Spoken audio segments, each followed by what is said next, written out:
El Holodomor, traducido del ucraniano como matar de hambre, es como se conoce a las hambrunas sufridas en Ucrania durante los años 1932 y 1933. A esta hambruna se le asigna este nombre, Holodomor, debido a que no es considerada oficialmente una hambruna fortuita, sino que se le considera un acto de genocidio contra el pueblo ucraniano por parte del gobierno soviético, o, como lo llaman muchos de quienes respaldan esta tesis, el gobierno de Moscú.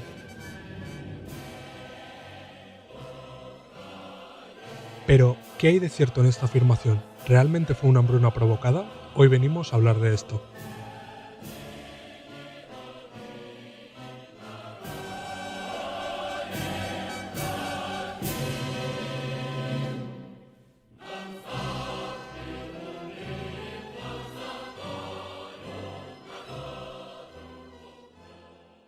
En primer lugar, deberíamos preguntarnos, ¿de dónde sale el Holodomor?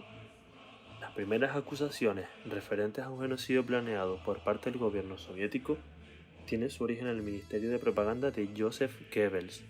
Por ejemplo, en el periódico Observador Nacional se publicaba en agosto de 1933 fotografías de hombres famélicos y las exponía bajo el título «Rusos reducidos a esqueletos», con la continuación «El verdadero rostro de la Rusia de los soviets», de lo que Hitler ha salvado a Alemania. Las fotos, realmente, pertenecían a las hambrunas ocurridas durante la Guerra Civil Rusa, fotografías que los propios bolcheviques repartieron internacionalmente durante la Guerra Civil, a fin de solicitar ayuda internacional de otros países.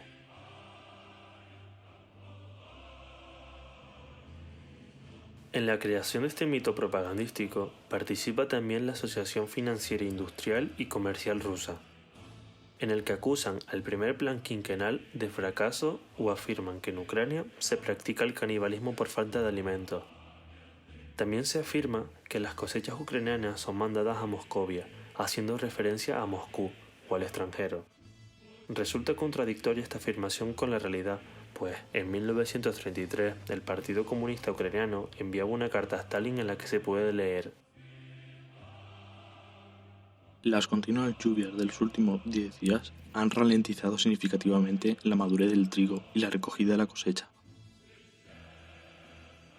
En algunos kolhos de ciertas regiones, las raciones de pan que hemos distribuido están agotadas en proceso de estallo. Se ha recrudecido mucho la situación con la comida. Esto es muy peligroso antes de la recogida de las cosechas. Pido por favor, si es posible, danos otras 50.000 libras de alimento.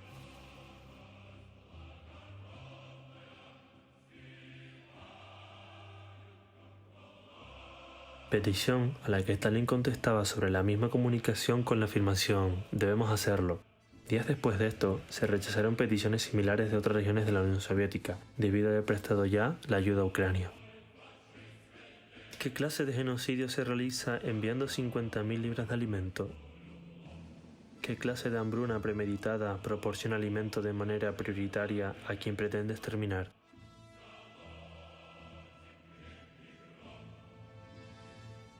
En esta estructura propagandística tuvo también lugar la Iglesia, entre otros a través del episcopado greco-católico ucraniano, quien dirigía una carta a todas las personas de buena voluntad a que se alzaran ante el exterminio bolchevique. Aunque también existen pruebas que apuntan directamente al Vaticano, que en su concordato con el Reich prevé la ocupación y repartición de Ucrania o la anexión de Checoslovaquia. Todo ello a través del arzobispo de Viena, Theodor Innitzer, de quien posteriormente el Vaticano renegó afirmando no estar al corriente y no haber participado activamente en esta campaña, pese a que Innitzer se había reunido con la Santa Sede antes de iniciar estas conversaciones. Pese a la insistente campaña de Goebbels por crear una alarma internacional sobre Ucrania y centrar las miradas en Moscú para justificar la invasión de lo que Hitler consideraba espacio vital de Alemania, la cosa no parecía fraguar, así que tomó mano del aliado más fiel del fascismo, el capitalismo. Goebbels echó mano de un amigo, William Hearst. Hearst era un magnate de los medios de comunicación. Solo en su poder concentraba medios tales que en 1948 tenía 40 millones de lectores al día. Es decir, un tercio de la población adulta estadounidense leía los panfletos de Hearst a diario. Hearst se dedicó durante su vida a comprar periódicos, televisiones, radios, seminarios y agencias de noticias que posteriormente iba transformando en prensa sensacionalista. Estos medios posteriormente difundían de manera internacional sus noticias, cosa que ampliaba el radio de acción e influencia de Hearst. Tan sensacionalistas eran sus medios que si no había noticias lo suficientemente jugosas, los periodistas y fotógrafos debían arreglar las noticias para que lo fueran. Tanto era así que Orson Welles se basó en él para el protagonista de Ciudadano Kane. Hearst siempre había sido conservador, nacionalista y anticomunista. Pero tras su visita a Alemania en 1934, donde fue recibido por Hitler como amigo, volvió sus medios todavía más anticomunistas, aumentando las noticias y prensa contra la URSS, el socialismo y sobre la figura de Stalin. Tal fue el punto que, en el transcurso de este asunto, Hearst transformó sus periódicos en propaganda nazi a través de artículos de Hermann Göring, mano derecha de Hitler, pero las protestas de los lectores le obligaron a retirar a Göring de sus periódicos. El primer ataque importante de Hearst a la Unión Soviética vino de la mano del Ministerio de Propaganda de la Alemania nazi, cuando en febrero de 1935 publicaba en el Chicago American 6 millones de muertos por hambre en la Unión Soviética, refiriéndose al Holodomor. Uno de los informantes de Hearst, Thomas Walker, era quien desde Ucrania enviaba fotografías y reportajes sobre la situación, cosa que, más tarde, el periodista canadiense Douglas Tuttle demostraría falso y falaz. El tal Thomas Walker no solo no había estado en Ucrania, sino que además ni siquiera se llamaba de esta manera, ni era periodista ni ningún símil. Realmente, quien proporcionaba la teórica información era Robert Greene, un prófugo estadounidense que a su regreso al país admitió nunca haber pisado Ucrania.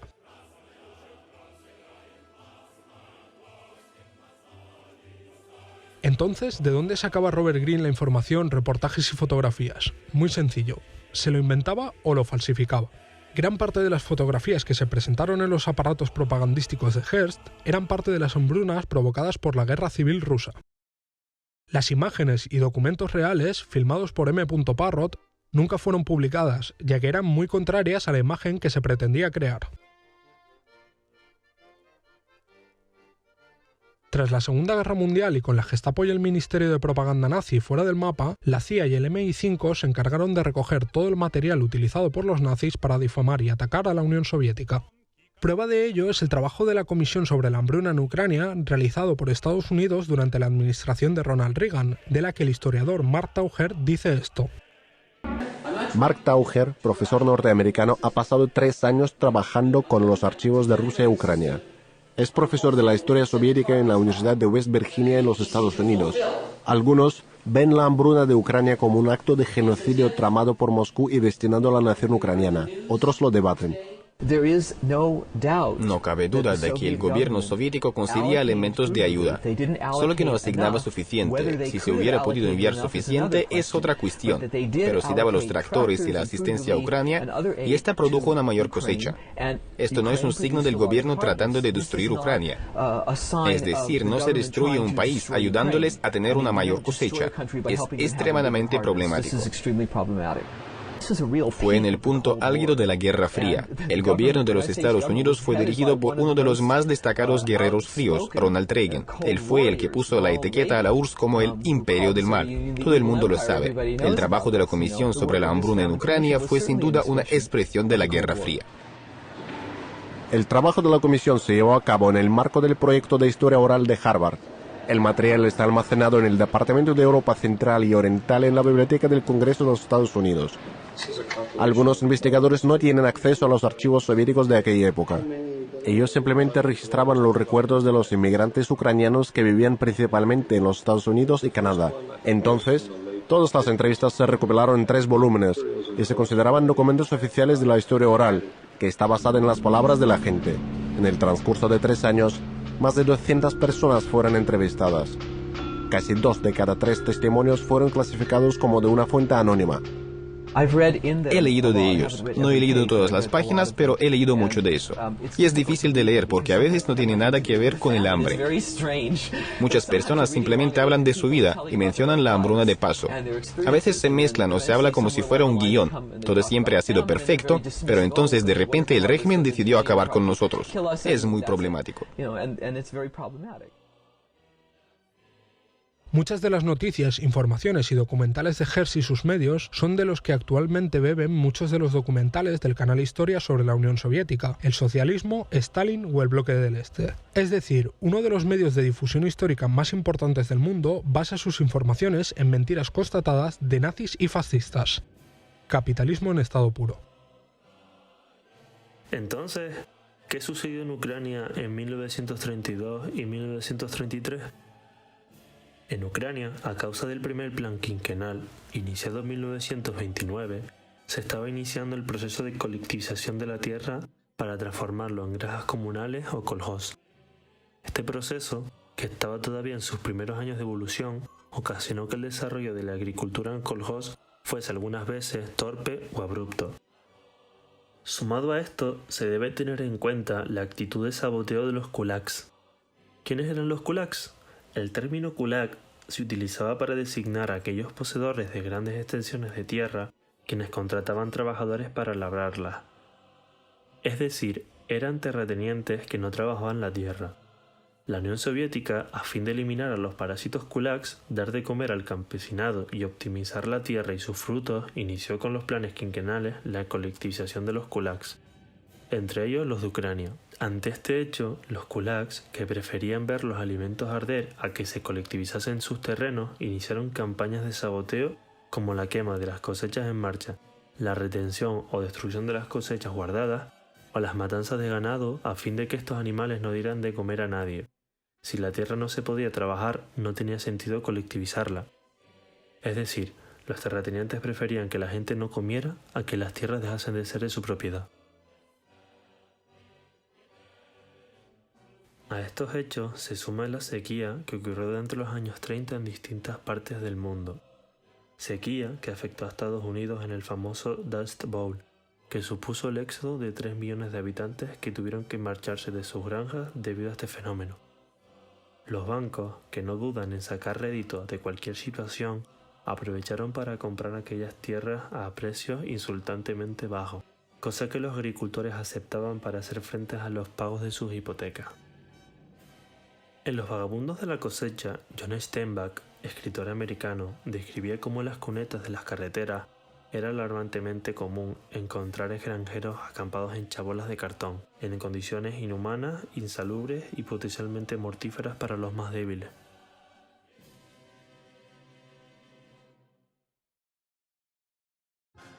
Todos estos factores, tanto humanos como naturales, supusieron una escasez de alimentos que favoreció las pandemias, que por aquella época y sin la llegada de la penicilina, hacían muy difícil el control, mitigación y tratamiento de las pandemias. Los archivos desclasificados de la Unión Soviética muestran que en 1931 fallecieron en Ucrania 515.000 personas en total, mientras que en 1932 la suma aumenta a 668.000 personas y en 1933 a 1.850.000 personas, un aumento bastante drástico. Esto nos da que, en total, en 1932 y 1933, murieron 1.488.000 personas más que en 1931. Tras esta hambruna y con el aumento de la producción agrícola, en 1933, la mortalidad cayó drásticamente hasta las 483.000 personas, el menor dato de mortalidad registrado hasta la fecha. Se puede resaltar que fue una disminución de casi el 74%.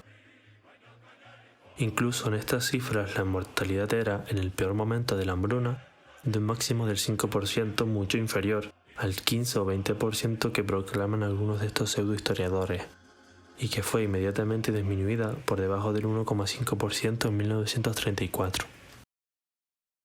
Todo esto debería, al menos, despertar una pregunta al respecto del Holodomor. Es evidente que los nazis utilizaron todos sus medios propagandísticos para justificar la invasión de Ucrania, sin que ello los llevara a la guerra. Pero, si los servicios de inteligencia y los gobiernos de distintos países capitalistas sabían que el Holodomor fue una estrategia del gobierno del Tercer Reich, ¿por qué no se molestaron en desmentir, una vez pasada la Segunda Guerra Mundial, las acusaciones contra la Unión Soviética?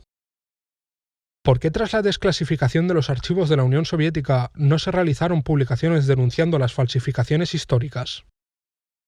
¿Por qué a día de hoy se sigue utilizando el Holodomor como argumento por ciertas personas? Esto tiene una explicación bastante simple. En 1956, en el 20 Congreso del PQS, Nikita Khrushchev utilizó la propaganda del Holodomor como parte del argumento ante el partido para llevar a cabo la desestalinización. Fue utilizado también por McCarthy para justificar la doctrina del macartismo, que perseguía intelectuales, escritores, actores y demás en Estados Unidos bajo la premisa de realizar actividades antiamericanas. Se utilizó por parte de Ronald Reagan en su discurso de caracterización del imperio del mal hacia la Unión Soviética, y que justificaba la doctrina Reagan, que se basaba principalmente en financiar grupos anticomunistas y grupos paramilitares fascistas a fin de eliminar las influencias socialistas en ciertos países. Doctrina que causó la muerte de miles de personas y supuso golpes de Estado, así como guerra sucia y sabotaje. Durante el siglo XXI ha sido utilizado por parte del gobierno de Ucrania en la educación para generar un especial desprecio hacia Rusia y hacia el comunismo como ideología. Tanto es así que fue parte del discurso que abanderó Poroshenko, el expresidente mafioso y corrupto de Ucrania, para ganarse la opinión nacionalista en un momento en el que estaba siendo salpicado por un caso de corrupción.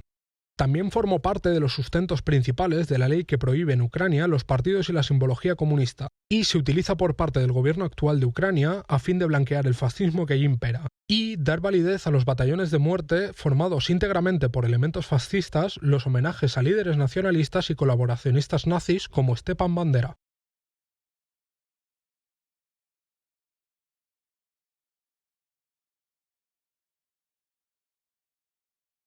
En visión de todo esto, hay evidencias empíricas como para afirmar que no existió Holodomor alguno, que el pueblo ucraniano fue no solo tratado correctamente, sino que fue ayudado cuando más lo necesitó, en comunión con los valores internacionalistas del socialismo. Queda claro, pues, que la manipulación es una manera que tiene el capitalismo de, aún hoy día, a 67 años de la muerte de Stalin, seguir luchando contra el socialismo y el marxismo-leninismo. Queda claro que esta es también la herramienta de los oportunistas y revisionistas a fin de atacar el marxismo-leninismo. El socialismo es internacionalismo. El socialismo es el único camino de la humanidad.